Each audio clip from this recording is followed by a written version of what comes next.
Precisamos falar sobre a fase da negação, que é uma das fases do término de relacionamento. Então, seja muito bem-vindo por aqui. Espero que esse vídeo contribua aí com o seu processo. Se você não é inscrito no canal, se inscreva, ative as notificações, porque além desse vídeo, nós temos outros vídeos aqui no canal que podem contribuir aí com esse processo, que não é algo gostosinho, mas é algo necessário a gente vivenciar todas as fases, todo esse luto, esse processo, para que, depois de vivenciar, a gente conseguir escrever uma nova história. Então, seja muito bem-vindo por aqui. Por que eu decidi falar sobre esse tema? E quando eu rascunhei algumas coisas aqui para conversar com você, eu me lembro de uma conversa que eu tive, e essa pessoa ela já estava separada. Eu sei que ele vai voltar, eu sei que ele vai cair em si, e isso era a fala de uma pessoa que estava na fase da negação. E quando a gente está nessa negação, eu nego que existe, eu nego a realidade. Eu não custo aceitar isso que me aconteceu. E aí eu começo a criar não só diálogos internos, mas verbalizar também para outras pessoas, como também a pessoa ela tem comportamentos que confirmam que ainda está nessa fase da negação. E quanto mais eu nego a existência de um problema, menos eu consigo passar pelas outras fases que me levam a sair desse estado. Vou usar uma analogia que eu utilizo nos meus atendimentos. É que nem uma rachadura. Quando eu nego a existência de uma rachadura, seja em um ambiente da minha casa ou no meu escritório, não adianta eu pensar, não, com o tempo vai se resolver. Não, com o tempo não se resolve. Se é uma rachadura, com o tempo essa rachadura ela se torna uma infiltração maior. Então, ou seja, quando a gente está se deparando com um problema, a tendência é, com o tempo, as coisas piorarem, ao invés de se ajeitarem. E eu entendo que quando uma pessoa está negando, a gente parte de um lugar. Eu me lembro no curso de psicanálise que eu fiz anos atrás, que foi um dos primeiros cursos que eu fiz lá atrás para começar a atuar na área de terapia, teve a aula sobre os mecanismos de defesa, no tema do inconsciente, porque é como se tivesse duas forças, tem aquilo que eu tenho consciência de que eu dou conta de mudar, mas tem aquilo que eu não tenho consciência do porquê que eu não mudo. Por que do nada, aquilo que eu tinha planejado para não fazer, eu estou fazendo. Ou aquilo que eu planejei para fazer, eu não faço. Ou seja, é como se tivesse uma força interna e eu não consigo domar. E dentro do tema, desse tema da negação, a negação ela é um mecanismo de defesa que a gente utiliza de forma inconsciente, de forma automática. A gente nega porque aquilo causa dor, porque aquilo ameaça a nossa sobrevivência. E tem o nosso cérebro que processa as experiências de dor e processa na mesma, semelhante a uma dor física, e também tem as questões nossa inconsciente, ou seja, aquilo que a gente tem como referência e repertório do que é se relacionar com o outro, do que é lidar com esse rompimento. Se a gente parar para pensar, o nascimento é algo traumático para nós. O ter que se distanciar dos nossos primeiros cuidadores, dos nossos pais, também é algo desafiador, que dirá distanciar de alguém que a gente compartilhou uma vida, compartilhou uma história, compartilhou projetos, conquistou com essa pessoa. Por isso que é tão doloroso e é tão necessário vivenciar todas as fases do luto.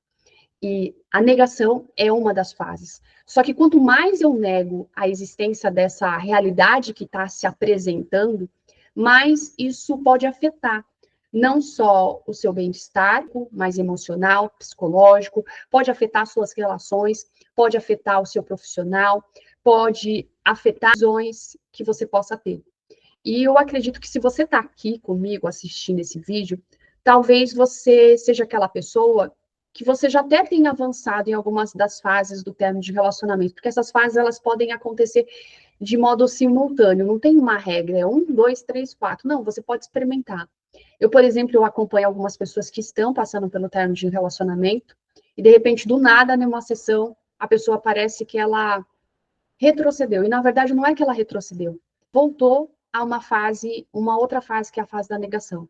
Por algum motivo, e às vezes por essa dificuldade, essa habilidade, essa musculatura emocional de se regular frente àquilo que se apresenta, faz com que a pessoa negue, faz com que a pessoa crie expectativas de que, de alguma forma, esse ex ou essa ex vai incluir essa pessoa nos planos, nas decisões, nos projetos. E tem alguns comportamentos comuns quando a pessoa está na fase da negação. Além dessas falas que eu disse, a minha tia contando uma história que ela passou por uma desilusão amorosa e ela falava, eu não posso viver sem ele, como assim? Não, não acabou. E ela entrou num completo desespero. Hoje em dia ela lembra dessa cena, ela dá risada, né? Porque depois que a gente passa, né, que a gente vê o quanto que muitas vezes a gente dramatiza algumas coisas, mas a gente dramatiza porque faz parte, porque naquele momento é o que a gente tem, então é uma maneira de a gente conseguir elaborar esse processo, que não é algo gostosinho, não é algo fácil, mas é algo que faz parte da nossa trajetória. Eu falei das falas e tem os comportamentos comuns. O comportamento de quem está em ligação, geralmente a pessoa ela recusa a aceitar, ela até dificulta o processo de divórcio, o processo de separação, de sair de casa. Ela, quando a pessoa já saiu de casa, de alguma forma ela mantém a casa do mesmo jeito, os objetos do ex, porque ela acredita, ela tem esperança, e quando eu falo ela, não necessariamente seja mulher, ela e ele, mantém os objetos nos mesmos lugares, porque ela tem uma ilusão, uma fantasia, não, ele vai voltar, ele vai cair em si. Então, esses são comportamentos comuns de uma pessoa que está em negação. Um outro comportamento é quando a pessoa ela evita conversar sobre o tema. Ela não quer conversar. Ela marca uma viagem, ela marca um compromisso em família, ela prepara o jantar, ela cuida, ela começa a fazer coisas que antes ela não estava fazendo mais, justamente para evitar a pessoa continuar querendo falar sobre a separação. E esses só são alguns comportamentos. E a causa, tanto das falas, quanto desses comportamentos que eu citei aqui, tem aquilo que atravessa a pessoa. Às vezes é o medo da solidão, a dificuldade em lidar não só com o medo da solidão, mas com a frustração, com a raiva, com, sabe, um sonho que se desfez. Poxa, eu imaginei que eu ia ficar até a velhice, gente, não tenho mais essa pessoa, como que eu fico nisso tudo? Outra causa também, a pessoa ela ser dependente emocional, e é lógico que a gente parte de um lugar que dependência emocional é um termo, não é um diagnóstico, mas é um termo utilizado no senso comum, as pessoas utilizam muito isso. Às vezes tem algumas pessoas que entram em contato e falam assim, olha, eu sou dependente emocional, preciso trabalhar isso na minha terapia. E assim, a gente foi a parte de um lugar que todos nós, de alguma forma, a gente tem uma certa dependência, a gente precisa ter esse porto seguro para, de alguma forma, conseguir prosperar nas nossas decisões e ações. A gente precisa desse apoio, ou seja, de alguma forma, a gente depende de alguém. A questão é quando essa dependência é extrema. E dentro desse contexto de negação, negar que o relacionamento chegou ao fim, a dependência emocional, ela tende a ser extrema. E muitas vezes, em alguns casos, a pessoa ela é dependente até financeiramente. Uma outra causa que faz com que a pessoa não consiga lidar com aceitar o término de relacionamento é a questão de não se sentir preparado para se separar, seja emocionalmente, fisicamente, financeiramente, psicologicamente. A gente depende de certas habilidades, não só emocionais, mas cognitivas, comportamentais, para lidar com essa nova fase que se apresenta. Só que, assim, quanto mais a gente nega a existência de um problema, a tendência é com isso ir prejudicando o nosso bem-estar, prejudicando a nossa autoestima, prejudicando o nosso trabalho, as nossas relações, prejudicando até mesmo o nosso futuro. E não só isso, mas também fortalecendo algumas crenças que a gente tem da nossa percepção, muitas vezes, de desamor, desvalor ou desamparo. Todos nós temos como se fosse um arquivo de memórias, de lembranças, de crenças que a gente vai construindo ao longo da nossa vida, e essas crenças, muitas vezes, elas vêm desse lugar, de crenças de desamor, desvalor e desamparo. E isso se intensifica quando a gente passa pela experiência do término de relacionamento.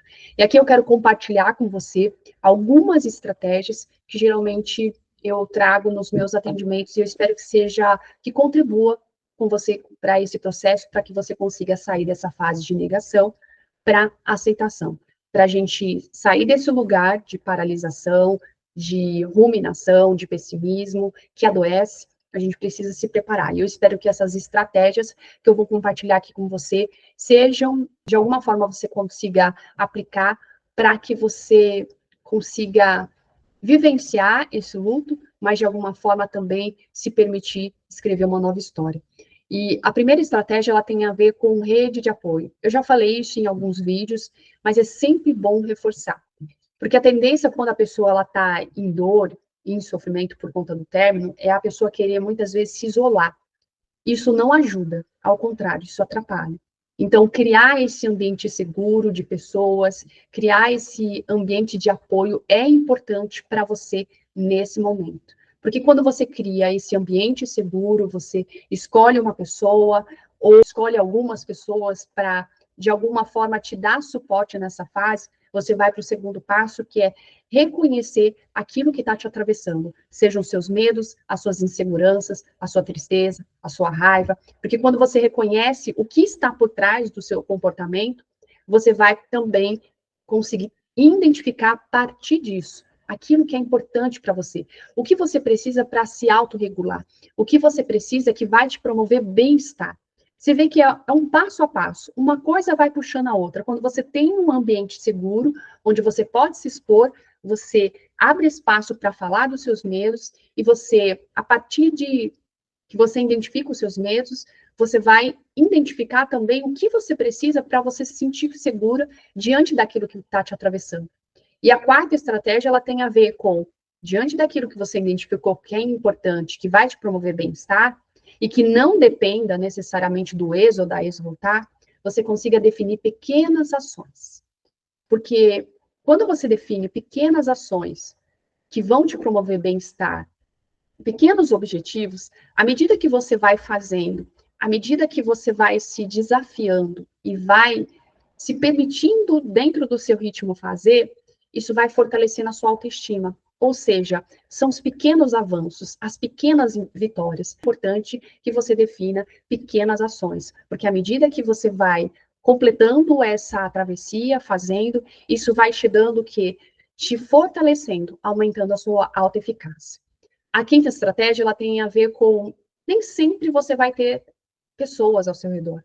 E aí é importante que você adquira, se você não tiver, um caderno para você escrever o que você está pensando, o que você está sentindo, como que você está enxergando toda essa fase. Porque quando você coloca aquilo que está acontecendo dentro de você, de alguma forma, através das palavras, que seja através da escrita ou através da fala, você tem a possibilidade de olhar esse quebra-cabeça, o seu quebra-cabeça, do lado de fora. E a partir daí, é um primeiro passo para você começar a movimentar esse quebra-cabeça. A escrita, ela é uma possibilidade regulatória, ela é um recurso para que você consiga se autorregular. A sexta estratégia, ela tem a ver também com você buscar leituras, vídeos, algo que te fortaleça nessa fase. É importante você se ocupar, e se ocupar de coisas que vão te nutrir, que vão te fortalecer, que vão fortalecer a sua esperança.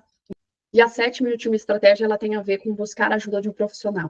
Porque um profissional, além de ter uma escutativa, ele também tem recursos para que você consiga desenvolver habilidades e competências dentro dessa jornada de autoconhecimento e dessa fase que você está vivenciando, que é uma fase dolorosa, extremamente desafiadora e que às vezes exige habilidades diferentes do que você geralmente utiliza no seu dia a dia. Para que você consiga sair da negação, você precisa se preparar para isso, porque quando você entra na aceitação, você se permite também a novas experiências e escrever uma nova história.